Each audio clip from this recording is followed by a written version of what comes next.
Friends and welcome back to the next video of Brain Measles, जहां maths अब hard नहीं है। Friends, हम बना रहे हैं हमारा नया वीडियो जो कि हम बनाने वाले हैं क्वाड्रिलेटरल्स के ऊपर। जी हाँ, हम आज से हमारा नया chapter that is what quadrilaterals start किया है। तो हमने पहले चैप्टर नंबर 2 पढ़ा, उसके बाद हम लोग चैप्टर नंबर 4 पढ़ रहे हैं। 3 चैप्टर को स्किप किया है। कारण बहुत सारे हैं उस 3 चैप्टर को स्किप करने के। पहला कारण तो ये कि भाई वो लीनियर इक्वेशन है। मैंने पॉलिनोमियल पढ़ा, लीनियर पॉलिनोमियल पढ़ा, क्वाड्रेटिक पढ़ा, क्यूबिक पढ़ा। क्वाड्रेटिक पे ज्यादा फोकस दिया, अल्फा और बीटा जिसके 2 रूट्स थे। ठीक है, उसके बारे में हमने सब कुछ पढ़ा, उसकी सॉल्विंग सीख ली।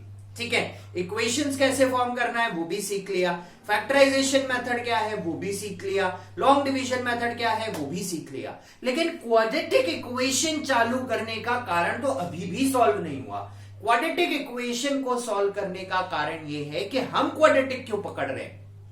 कारण यह है, क्वाड्रेटिक मतलब डिग्री 2 पॉलिनोमियल।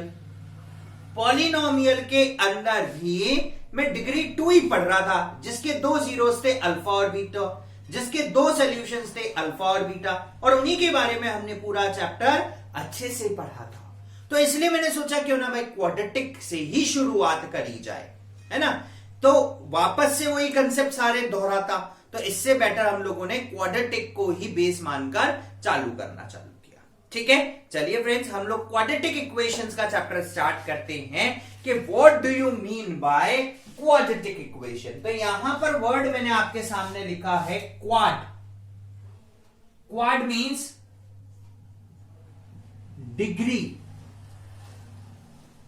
2। ठीक है, एक ऐसी इक्वेशन जिसके अंदर, या एक ऐसा पॉलिनोमियल जिसके अंदर मैक्सिमम डिग्री, हाईएस्ट डिग्री 2 होगी, उसको हम लोग क्वाड्रेटिक इक्वेशन बोलेंगे। लेकिन इक्वेशन बोल देना तो आई थिंक सही नहीं होगा। डिग्री 2 वाले को सिंपल एक इक्वेशन बोल दूं, दैट इज नॉट करेक्ट। तो इक्वेशन क्यों बोलेंगे उसके बारे में भी बात करेंगे। तो ऐसा कोई भी पॉलिनोमियल जिसकी डिग्री सिर्फ 2 हो, उस पॉलिनोमियल को मैं क्वाड्रेटिक पॉलिनोमियल बोलूंगा। इक्वेशन नहीं बोल रहा हूं, इक्वेशन की कहानी पर अभी आऊंगा। ठीक है, तो जनरली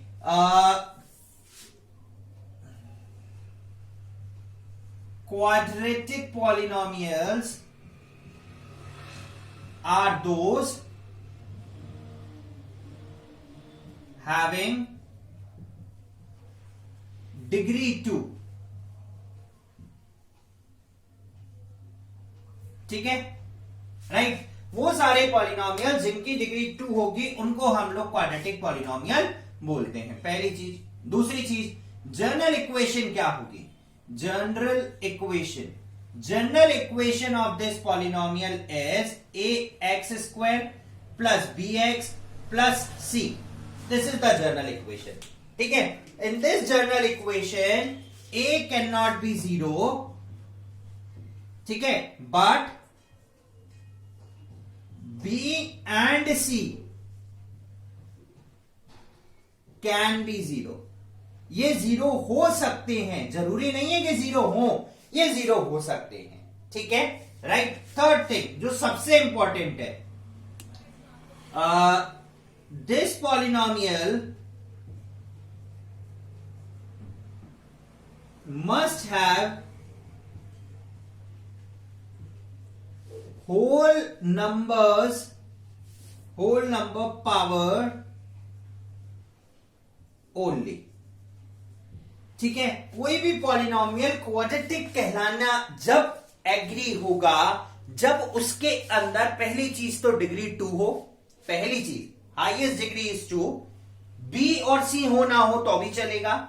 ठीक है, और सबसे इंपॉर्टेंट बात कि उस पॉलिनोमियल के अंदर जो वेरिएबल की पावर है, it is always in the form of whole numbers. It should not be in the form of negative integers और should not be of the form of rational number. ठीक है, अगर ऐसा होता है then that particular polynomial is known as quadratic polynomial. Example आपके सामने रखता हूं कुछ, तो चीजें ज्यादा क्लियर होंगी। ठीक है, एग्जाम्पल है मेरे पास एक्स स्क्वायर माइनस का 7x प्लस माइनस का प्लस का 10, दिस इज वन. ठीक है. One more will take X square minus 2√x plus 3. ठीक है. अब देखिए यहां पर जो x की डिग्री है, x की पावर है, it is in the form of 1/2 under root. So this is not the polynomial, this is not the quadratic polynomial. इसको हम लोग क्वाड्रेटिक पॉलिनोमियल में कंसिडर नहीं करेंगे. और इवन मैं तो इसको पॉलिनोमियल में भी कंसिडर नहीं कर रहा, क्योंकि हमने जब पॉलिनोमियल पढ़ा था, डेफिनेशन पढ़ी थी, वहां पर पढ़ा था कि वही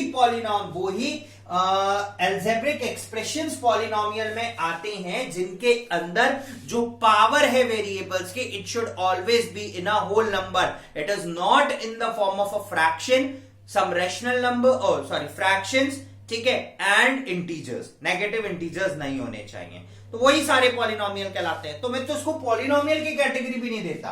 बात की बात है कि मैं क्वाड्रेटिक पॉलिनोमियल की कैटेगरी दूं, मैं तो पॉलिनोमियल की कैटेगरी भी नहीं देता. ठीक है. Is that clear? So this is basically a quadratic polynomials. ठीक है. ax square plus bx plus c, अगर मैं यहां पर कंपेयर करूं, then what is a is 1, b is minus का 7 एंड c इज 10 समवॉट. ठीक है. राइट. चलिए, number of zeros will be 2. Number of zeros, or we must say that solutions, है ना, that should be 2 only. ठीक है. अब बात आती है कि कौन से क्वाड्रेटिक पॉलिनोमियल को मैं क्वाड्रेटिक इक्वेशन बोलूंगा. मैंने यहां तक की कहानी तो समझी, that the polynomials, the expressions having the highest degree as 2, maximum number of terms must be 3, right, are known as quadratic polynomials. But what about quadratic equation? क्योंकि हमारा चैप्टर तो क्वाड्रेटिक इक्वेशन है, पॉलिनोमियल नहीं. Polynomial दूसरा था, ये चौथा है ना. तो वो सारे क्वाड्रेटिक पॉलिनोमियल्स जिनके अंदर left hand side must be equal to right hand side, they are known as quadratic equations. सबसे अच्छा एग्जांपल ये पॉलिनोमियल है, और अगर मुझे इसको इक्वेशन बुलवाना है तो I must write x square minus का 7x प्लस का 10 is equals to 0. So this could be the quadratic equation. ये क्वाड्रेटिक इक्वेशन है, तो ये क्या कहलाएगी? This is quadratic. This is quadratic equation. X square minus का 7x plus का 10 is equals to 0, in which left hand side must be equal to right hand side. ठीक है. राइट. उन सारी इक्वेशंस को हम लोग क्वाड्रेटिक इक्वेशंस कहेंगे. ठीक है. now the thing is, what is the solution of a quadratic equation? Solution of a quadratic equations. ठीक है. what about the solutions of the quadratic equation? एक क्वाड्रेटिक इक्वेशन के सॉल्यूशन क्या होंगे? बहुत सिंपल सा आंसर, वो वैल्यू वेरिएबल की जिसके लिए वो क्वाड्रेटिक इक्वेशन 0 हो जाए, that is known as the solution of the quadratic equation. I must write this definition, है ना. those values of variables for which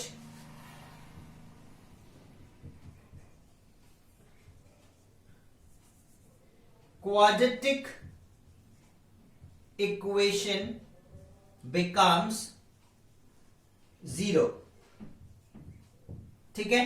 right. वो वैल्यू वेरिएबल की जिसके लिए क्वाड्रेटिक इक्वेशन 0 हो जाए, they are known as the solutions. अगर 0 नहीं होता, in that case that is not a quadratic equation. For simple सी बात है भाई, मेरे को लेफ्ट हैंड साइड और राइट हैंड साइड इक्वल करना है. से फॉर एग्जांपल मैं यही एग्जांपल आपके साथ में लेके चलता हूं.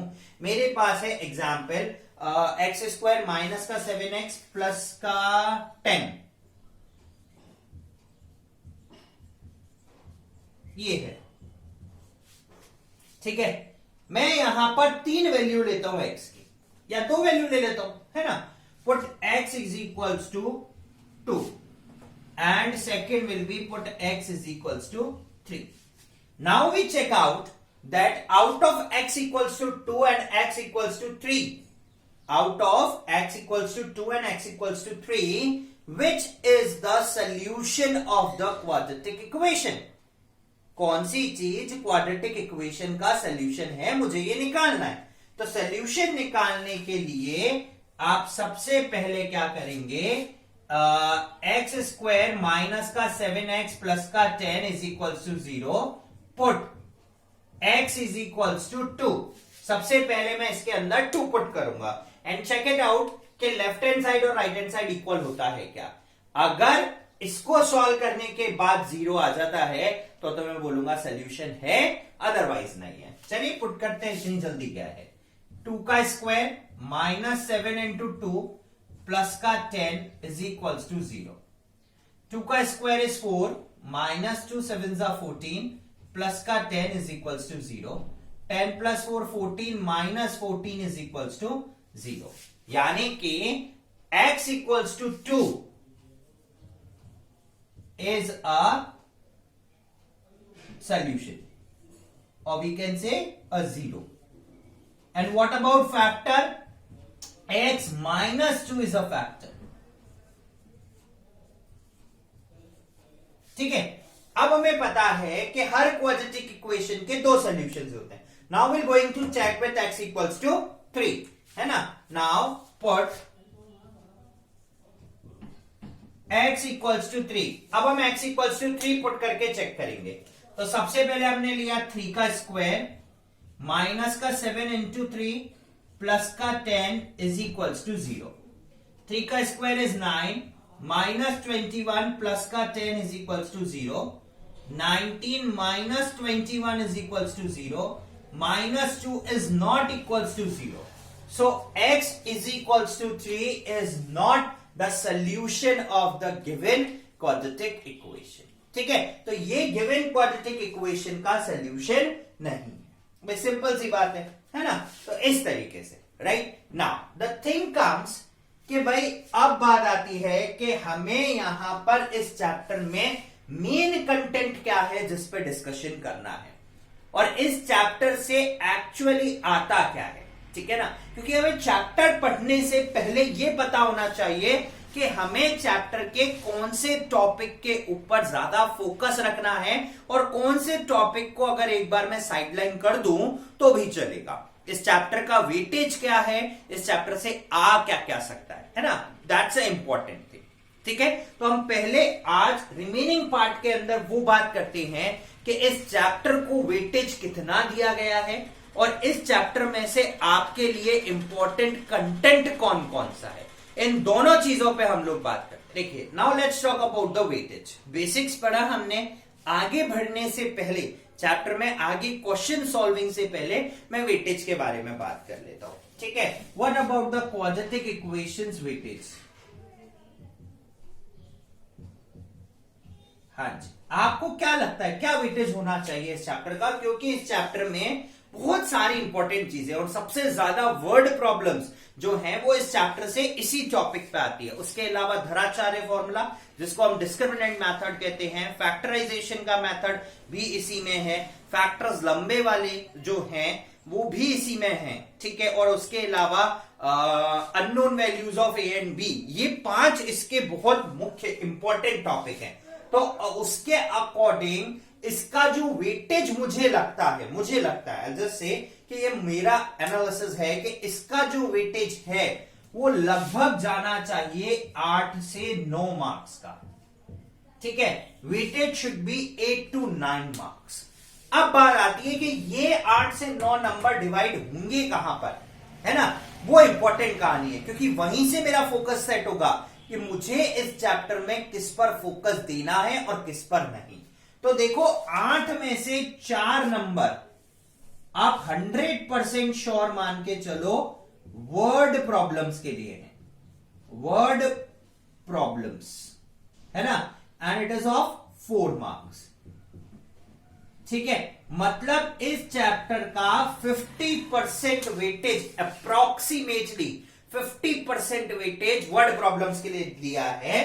अब वर्ड प्रॉब्लम्स भी कौन कौन सी हैं, एक तो नंबर वाली वर्ड प्रॉब्लम्स है, ठीक है, दूसरी एज वाली वर्ड प्रॉब्लम्स हैं, ठीक है, और टाइम वाली है ना, टाइम और डिस्टेंस वाली, टाइम डिस्टेंस वाली वर्ड प्रॉब्लम्स हैं, ठीक है, न्यूमरेटर डिनोमिनेटर वाली वर्ड प्रॉब्लम्स हैं, न्यूमरेटर एंड डिनोमिनेटर, है ना, और इसके अलावा फिगर्स वाली वर्ड प्रॉब्लम्स हैं, राइट। ये 5 तरीके की वर्ड प्रॉब्लम्स है। अब कहानी आती है कि 5 वर्ड प्रॉब्लम्स और क्वेश्चन 4 नंबर का, कहां जाना चाहिए हमें और किसके ऊपर ज्यादा फोकस करना चाहिए। भाई मेरा मानना है कि आप टाइम और डिस्टेंस पे फोकस डालो, इसको दो अप्रोक्सीमेटली 80% वेटेज आउट ऑफ 100%, ठीक है ना, आउट ऑफ 100% मेरा मानना है आप इसको 80% पे लाके दे दो, ठीक है। पुराने पेपर के एनालिसिस के बाद ये आ जाता है दूसरे नंबर पर, ठीक है। फर्स्ट प्रायोरिटी आपकी ये होनी चाहिए, सेकंड प्रायोरिटी आपकी इसको जानी चाहिए, ठीक है। थर्ड प्रायोरिटी आपको एज वाले पे देनी चाहिए, ठीक है। आप इसको एक बार नेग्लेक्ट करके भी चलोगे तो भी चलेगा। And the fourth priority is number, but I must say कि time and distance have 100% first priority, and this first priority out of all these must consist of 80% chances of getting a question, 80% chances of getting a question, 80% chance है कि time और distance के ऊपर question पूछा जाए आपसे board के अंदर। पहली चीज, 4 नंबर फिक्स हो गए हमारे। अब चलते हैं अगले पे। देखो या तो 3 मार्क्स का क्वेश्चन आएगा, ठीक है, 3 मार्क्स के क्वेश्चन में आपसे पूछा जाएगा फैक्टराइजेशन, नहीं नॉट फैक्टराइजेशन, आपसे डिस्क्रिमिनेंट मेथड पे क्वेश्चन आएगा।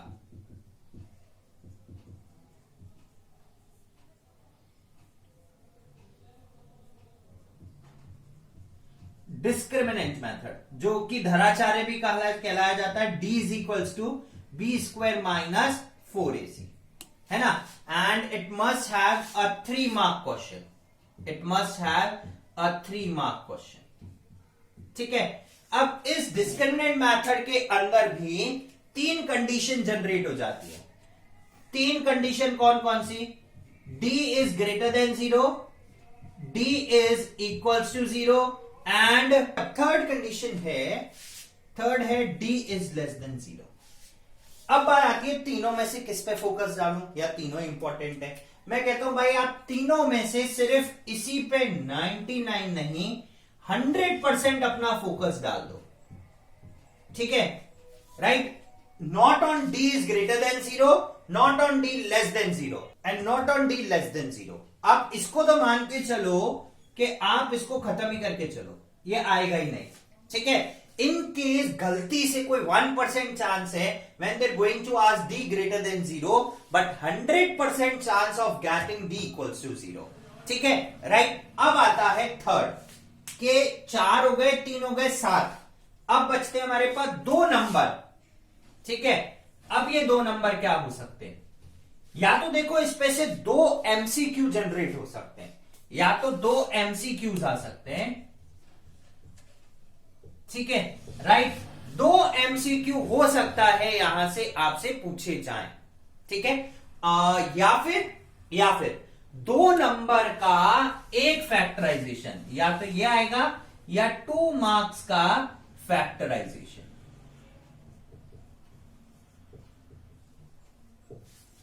ठीक है, राइट। या तो MCQ या फिर factorization, and it is of 2 marks only, ठीक है। तो इस तरीके से इस पूरे चैप्टर का डिवीजन हमने 8 से 9 नंबर के अंदर किया है क्वाड्रेटिक इक्वेशंस का। तो अब आपको समझ में आ गया होगा कि where you have to focus it. तो word problems is the one main focus, second discriminant method d is equals to b square minus 4ac, and the third one is factorisation. देखिए 2 मार्क्स है but we can't neglect it, पहली चीज। और एक shuffling भी दे सकते हैं, इसको यहां कर दे और इसको यहां कर दे, तो there must be a chance of getting a shuffle. ये ऐसे शफल हो सकता है मार्किंग में, ठीक है ना, right, this can be shuffled like this. तो you can't ignore factorisation at all. आप फैक्टराइजेशन को इग्नोर करके नहीं चल सकते स्टैंडर्ड्स वाले पेपर के लिए, क्योंकि फैक्टराइजेशन अच्छा आ सकता है वहां। बेसिक्स में फैक्टराइजेशन इजी आने के चांसेस हैं। सिंपल आपको मिडिल टर्म स्प्लिटिंग फैक्टराइजेशन दे देंगे, जैसा इस साल दिया 2 मार्क्स का, है ना, तो there will be a chance, है ना। तो इस तरीके से हमें 8 से 9 नंबर का वेटेज इस चैप्टर को दिया गया है, जो आपने अभी देखा और आगे हम लोग सॉल्व करने वाले हैं। तो फ्रेंड्स, नेक्स्ट वीडियो के साथ हम लोग इसी 9 नंबर के वेटेज के ऊपर प्रोग्रेस करेंगे, जहां पर हम लोग बेसिक्स और स्टैंडर्ड दोनों के लिए वीडियोस के अंदर कंटेंट लेके आएंगे। सो गाइज, इस वीडियो के लिए इतना ही। कल फिर आपसे मुलाकात करेंगे हम एक नई वीडियो के साथ, जिसके अंदर हम लोग क्वाड्रेटिक इक्वेशंस को स्टार्ट करेंगे। सो गाइज, आज के लिए इतना ही। कल फिर आपसे मुलाकात होगी एक नई वीडियो के साथ। Till then guys, keep on watching brain measles and like करना, सब्सक्राइब करना और शेयर करना नहीं भूलिए। शेयर जरूर कीजिएगा अगर आपको पसंद आया है तो। धन्यवाद।